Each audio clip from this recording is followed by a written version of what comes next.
오늘부터 여러분들과 함께 시편의 여정을 출발해 보고자 합니다. 시편이 총 몇 편이 있는지 아십니까? 150편. 150편을 다 보기는 힘들고요. 또 그 중에는 중복되는 부분도 있고, 또 어떤 시는 여전히 해석하기가 어려운 시도 있고요. 그래서 그 시편의 시들을 이렇게 발췌해가며 또 함께 읽고, 또 그 시들의 여정을 함께 가며 하나님의 은혜를 여러분들과 함께 나누기 원합니다.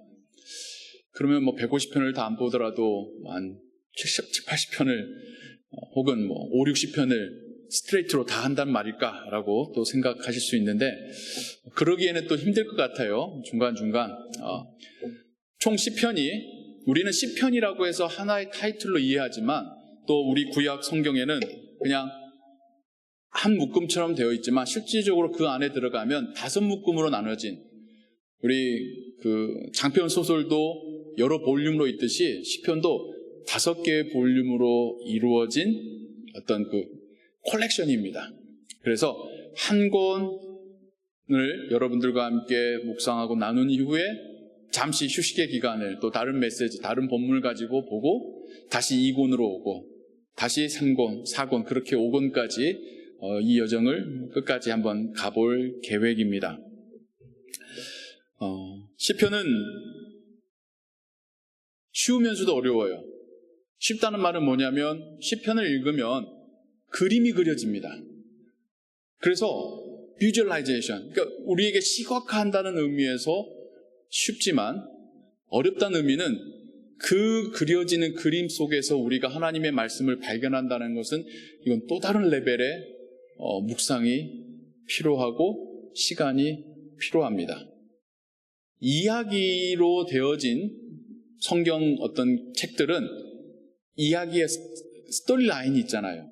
어떻게 발생하고 전개되고, 이것이 긴장이 어떻게 커져가고, 어떻게 클라이막스에서 하나님의 뜻이 나타나서 해결이 되고, 그 다음에 맞춰지는 이런 라인이 있거든요. 그래서 오히려 스토리는 그걸 따라 읽으면 이해하기가 쉽지만, 그 마치 영화로 비유하자면 시편은 한 폭의 명화입니다.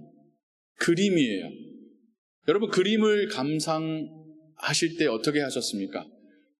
우리 디트로이트에도 좋은 미술관이 있는데 가셔서 좋은 작품을 감상하실 때 우리는 어떻게 합니까? 그냥 지나가면서 쓱 본다고 그게 보이는 게 아니잖아요. 그 앞에 멈춰서서, 심지어 그 거리마저도 다 다르대요. 작은 그림, 큰 그림, 이거를 볼 때의 이 거리도 다 다르답니다. 다 서서 한참을 들여다봐야 됩니다.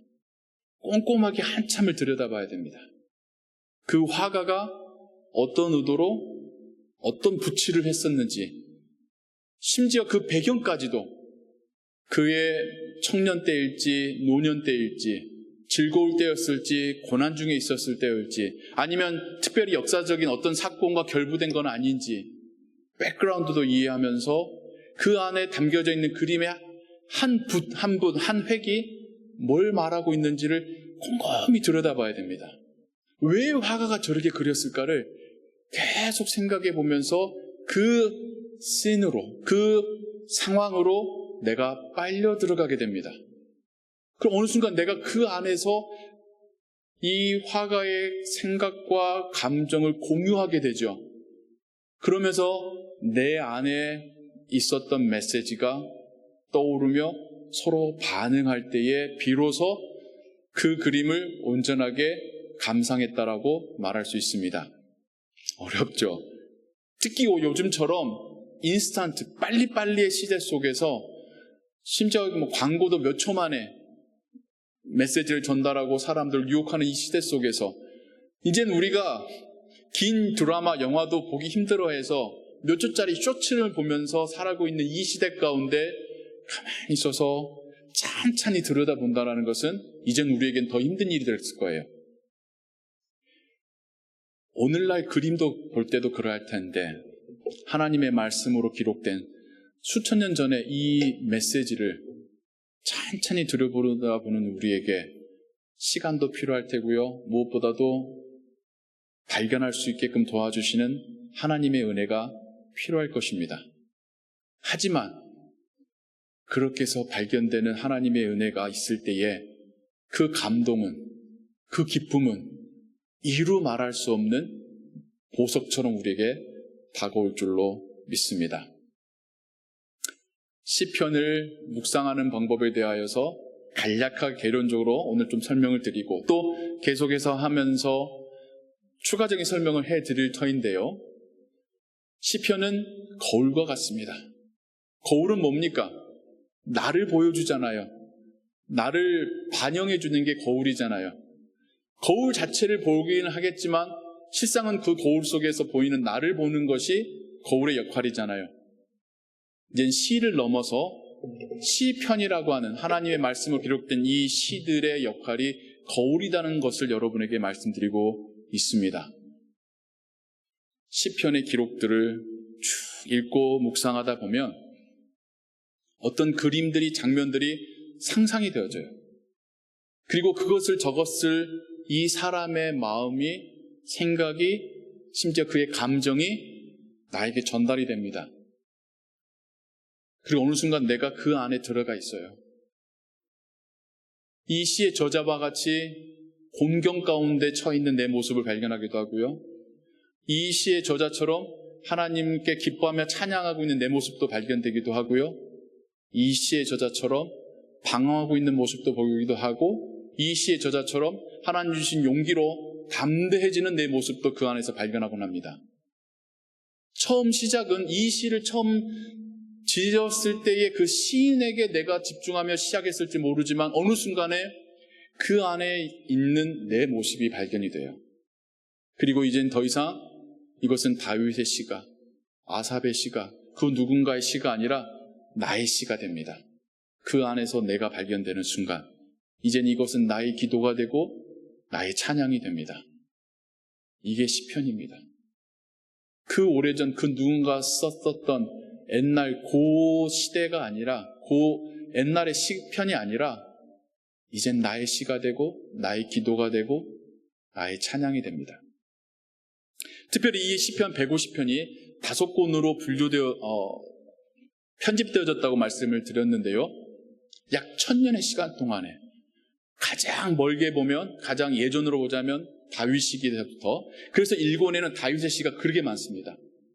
뒤로 오면서 마지막 그 5번째 책은 바벨론 포로에서 돌아왔을 때에 기록되어지고 모여진 것으로 추정되는 이 약 1000년의 기간 동안에 다양한 사람들이 다양한 장소와 다양한 시간대에서 다양한 상황 속에서 하나님께 올려드렸었던 이 기도와 찬양이 이제는 우리에게 하나님의 메시지로 다가오고 있습니다.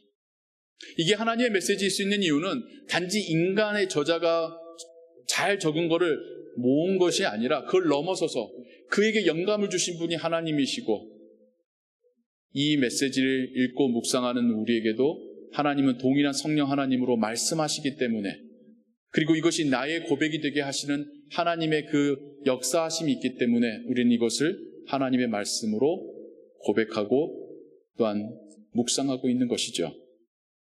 5권으로 나눠졌다고 말씀을 드렸는데, 시대적으로 1권부터 5권까지 쓰여지고 편집도 되어졌지만, 정말 하나님의 놀라우신 역사하심은 이것이 쓰여지고 편집될 때에도 하나님의 의도가 반영이 됩니다. 이 시편을 연구하는 그 긴 세월 동안에 공통적으로 고백하는 것이, 이 5권의 시편 책들이 너무 놀랍게도 구약 성경의 첫 5권, 모세오경이라고 부르죠. 창세기, 출애굽기, 레위기, 민수기, 신명기의 주제와 서로 매칭이 되더라는 거예요. 그러니까 시편 150편의 5권 책은 어찌 보면 하나님께서 우리에게 주시는 스토리의 축약본이라는 거죠. 창세기가 어떤 책입니까? 시작을 알리는 책이죠. 하지만 그 시작 속에 인간의 죄와 하나님과의 부서진 관계가 있죠. 첫 번째 책에 그런 내용들이 주로 담겨져 있다는 거예요. 두 번째 구약의 책은 뭡니까? 출애굽기잖아요. 하나님께서 그 백성을 구원하신 이야기잖아요. 시편의 5권 중에 두 번째 책에는 하나님의 구원에 대한 찬양이 제일 많이 담겨져 있다는 거예요. 세 번째 책은 뭡니까? 레위기입니다. 하나님을 예배하는 것, 하나님께 제사 올려드리는 것이 레위기의 이야기듯이 시편 5권 중에 세 번째 책은 성전과 제사와 예배에 대해서 이야기하고 있습니다. 네 번째 책은 민수기입니다. 민수기는 광야에서 40년간 이스라엘 백성들이 방황하고 힘든 시간을 갖고 때로는 유혹받아 시험에 넘어지고 하나님께 단련되는 시간들이었습니다. 마찬가지로 이 5권의 책들 중에 네 번째 시집은 인간의 삶 속에서의 방황과 아픔과 혼돈과 하나님을 향한 간구가 담겨져 있습니다. 5번째 성경은 뭡니까? 신명기죠. 하나님께서 모세를 통하여서 그 광야에서 이스라엘 민족에게 주신 2개의 말씀이 신명기입니다. 하나님의 말씀이 주제이듯이 이 시편 5권 중에 5번째 책에 담겨져 있는 것은 하나님의 말씀. 특별히 하나님의 말씀을 그 히브리 알파벳대로 쭉 적어놓은 119편이 여기에 속하고요. 하나님의 나라. 이렇게 5권의 책은 구약 성경의 대표적인 책 5권을 반영하고 있고 더 나아가서 성경 전체의 메시지를 5개로 나누어서 우리에게 말해주고 있습니다. 그러면서 이 5권의 책을 관통하고 있는 주제가 있어요. 하나님의 나라입니다. 하나님의 나라를 이 5가지의 각각의 주제를 가지고 이 시편들을 묵상하는 자들에게 하나님은 말씀해주고 계십니다. 좀 더 안으로 들어가서 그러면 오늘 그리고 다음 주에 읽을 시편 1편, 2편 그리고 시편 마지막 5개에 대한 설명을 좀 더 추가적으로 드릴까 합니다. 이게 또 얼마나 짜임새가 있느냐면요. 이 150편이 그냥 나열이 되지 않았듯이 그 시작에서 마치 대문을 여는 것 같은 인트로덕션의 2개의 시편이 1편과 2편입니다. 오늘 이 편에서는 우리에 대해서 이야기한다면 이 편에서는 우리의 구원자 되실 메시아에 대해서 말씀하셔요. 이 2개가 계속해서 150편을 꼬아가거든요. 우리의 나약함, 우리의 죄성, 우리의 고통, 우리를 향하여 우리에게 보내주신 그리스도의 이야기가 꼬여져서 하나님의 나라가 더 큰 그림으로 그려지는 게 시편 150편의 여정입니다. 그렇게 해서 150편을 쭉 가면 마지막 5편, 146편부터 150편까지는 할렐루야 찬양으로 불리는데 온통 할렐루야로 가득 차 있습니다. 무슨 말이에요? 이 150편의 시편의 여정을 오고 그 안에 담겨져 있는 우리는 누구인가? 우리를 향하신 하나님의 구원은 무엇인가? 우리의 삶은 왜 이런가? 우리의 삶 가운데 우리가 하나님께 간구해야 될 것은 무엇인가? 우리가 믿고 소망하고 바라볼 하나님의 나라는 무엇인가까지 도달하면 이 시편의 마지막에서 하나님께 드려질 것은 단 하나, 할렐루야. 하나님을 찬양합니다. 하나님께 영광 올려드립니다가 이 시편 여정의 마지막 결론이라는 겁니다. 얼마나 아름답게 짜임새 있게 하나님께서 만들어 놓으셨는지요. 여러분과 함께 이 여정을 가기를 원합니다. 그 첫 문을 여는 오늘의 시간부터 그 마지막 우리가 함께 하나님께 할렐루야 찬양을 올려드리는 그 여정을 우리의 삶을 말씀 가운데서 발견하고 우리에게 찾아오신 예수 그리스도를 발견하고 우리를 구원하시고 우리에게 은혜 주신 하나님을 발견하고 하나님께서 우리에게 보여주시고 약속하신 하나님의 나라를 함께 꿈꾸며 함께 이 여정을 가기를 소원합니다. 이 여정을 통하여서 우리가 더 예수님의 모습을 닮아가고 더 예수님께 다가가는 시간들 되기를 우리의 삶 가운데 더 하나님이 찾아오시고 하나님의 나라가 우리에게 임재하기를 소원합니다. 이제는 한 걸음 더 들어가서 시편 1편 자체를 여러분과 함께 묵상하고자 합니다. 시편 1편 다시 한번 읽는데 이번에 읽을 때는요 제가 한글 번역보다 좀 직역해서 다시 한번 읽어드릴까 해요. 이게 또 시다 보니까 번역이 또 좀 어렵게 됐습니다. 그래서 1절부터 다시 한번 읽자 보면요. 복 있는 사람은 악인들의 꾀를 따르지 아니하며 죄인들의 길에 서지 아니하며 오만한 자의 자리에 앉지 아니하며 이거를 저는 이렇게 있는 대로 번역해 보고 싶어요.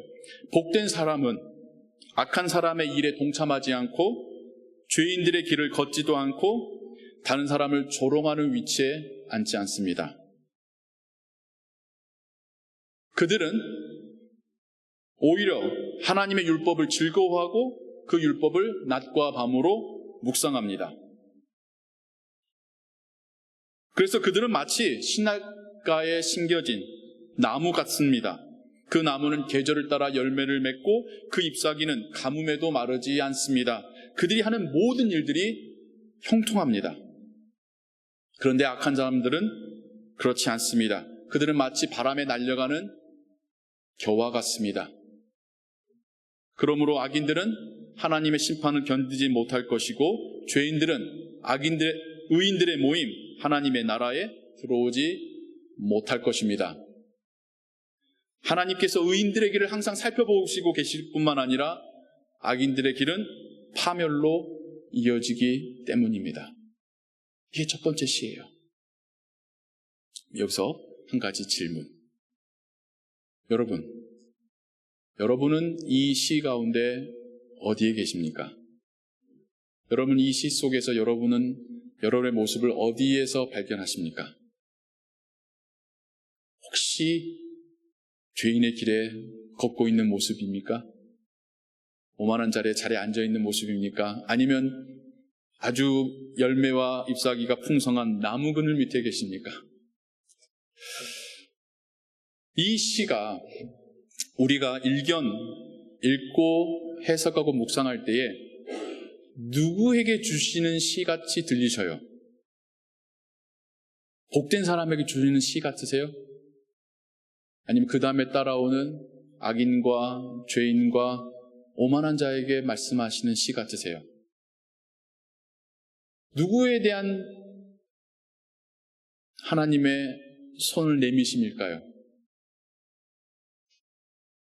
우리는 다 복된 사람이길 원하잖아요. 그러니까 복된 사람 입장에서 해석을 하거든요.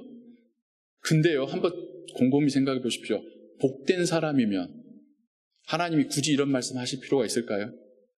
복된 사람한테 너 악인들이 나쁜 플랜 하는데 끼지 마.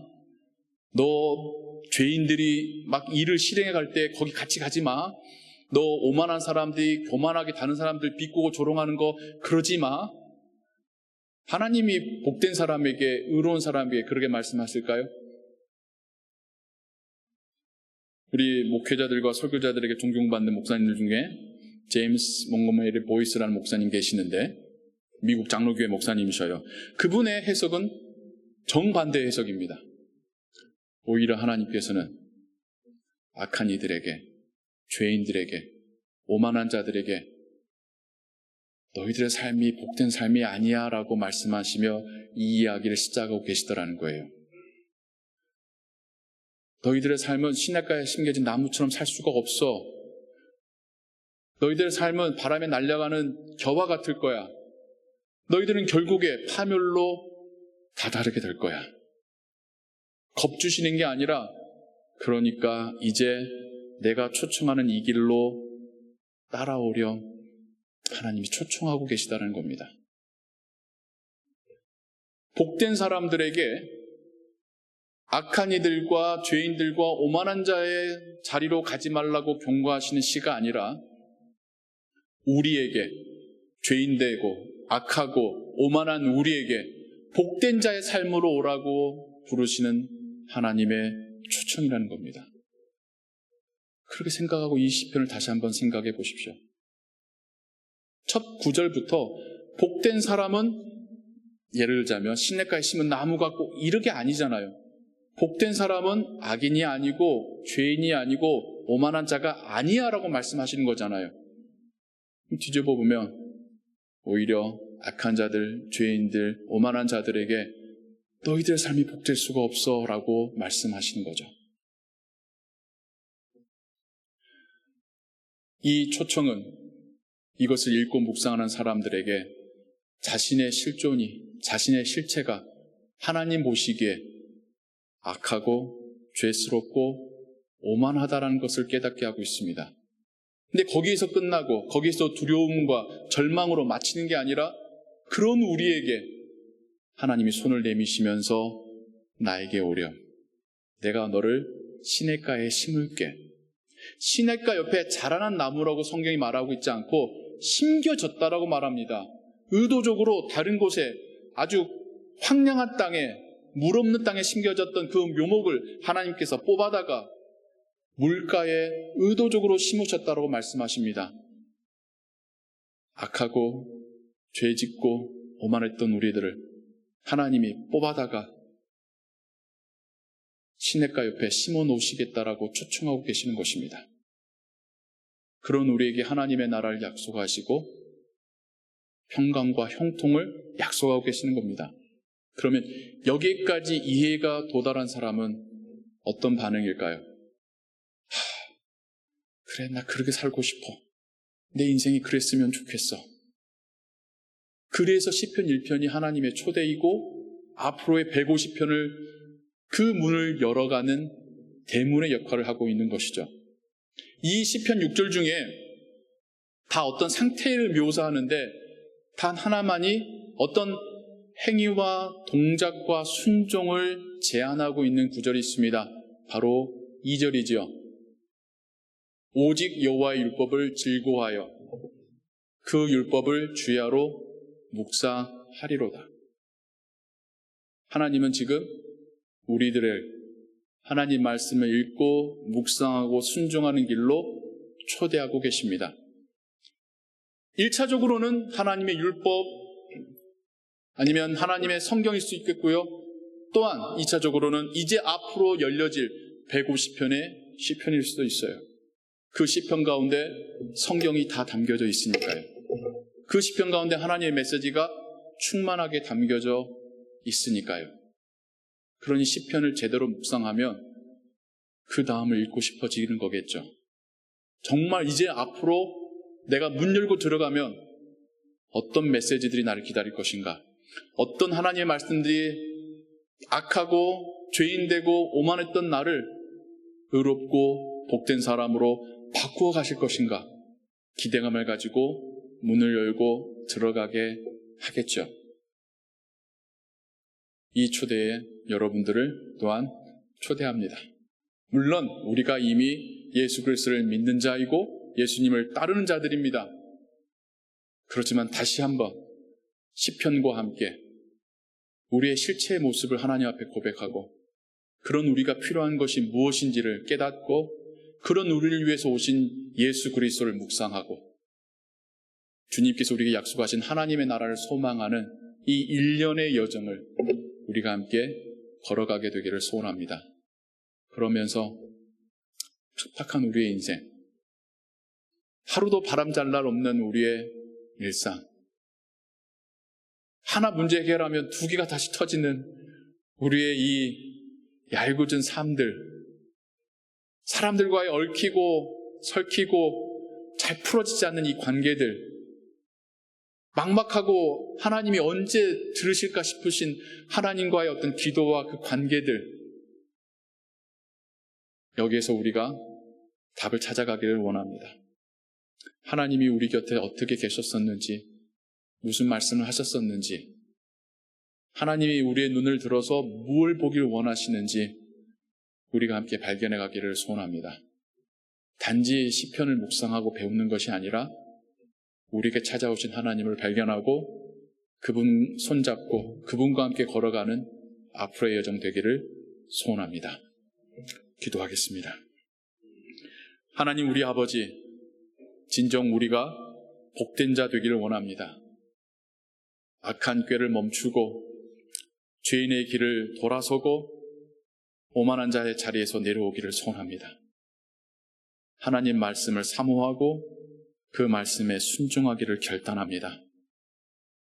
하나님 주신 은혜로 평안하며 다른 사람에게 그 평안과 그 복을 나눠주는 사람 되기를 소원합니다. 하나님의 나라를 소망하며 그 나라에 든든히 서가기를 원합니다. 하나님 말씀으로 우리에게 그런 은혜가 더욱 그런 확신과 고백이 드려지게 하여 주옵소서. 모든 것 주께 의지하오며 예수 그리스도의 이름으로 기도하옵나이다. 아멘.